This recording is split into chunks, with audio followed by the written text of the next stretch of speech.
Aminokislotalar o'simliklar uchun juda muhimdir, chunki ular o'simlikning hayotiy jarayonlarida, asosan oksillarni qurishda va metabolik funksiyalarni tartibga solishda asosiy rol o'ynaydi. Ular o'simliklar uchun faqat ozuqa manbai emas, balki biologik faol moddalar vazifasini ham bajaradi. O'simliklar uchun aminokislotalarning asosiy vazifalari.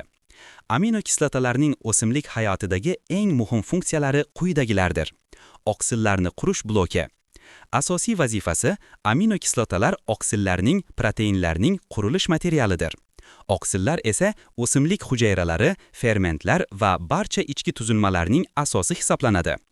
O'simliklar oksillarni o'zlari sintez qilish uchun azotni, N-ni tuproqdan so'rib oladi va murakkab jarayonlar orqali aminokislotalarga aylantiradi. Tayyor aminokislotalarni tashqaridan berish bu jarayonni ancha tezlashtiradi va o'simlikka energiya tejash imkonini beradi. Xlorofil va fotosintez. Ba'zi aminokislotalar, xususan glitsin va glutamik kislota, fotosintez jarayoni uchun mas'ul bo'lgan pigment xlorofilning sintezida bevosita ishtirok etadi. Xlorofil miqdorining oshishi fotosintez samaradorligini, demakki o'simlikning o'sish sur'atini va hosildorligini oshiradi. Stressga chidamlilik va himoya. Vazifasi: aminokislotalar, ayniqsa prolin va betain, o'simliklarni turli stresslardan, suvsizlik, yuqori harorat, sovuq, sho'rlanish, himoya qiluvchi moddalar, osmoregulyatorlar sifatida ishlaydi.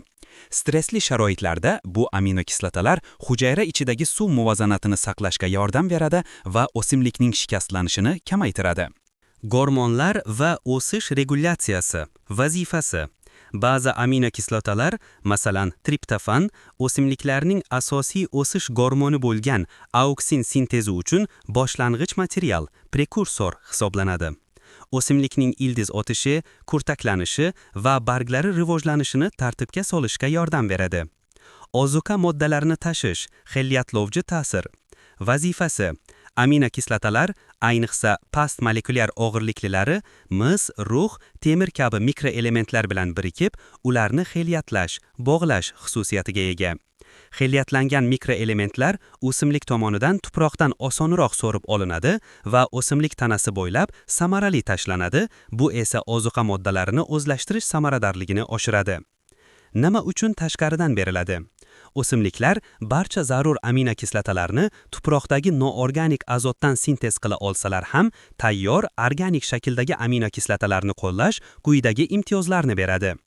Aminokislotalar o'simlikka darhol so'riladi va metabolik jarayonlarga tez qo'shiladi.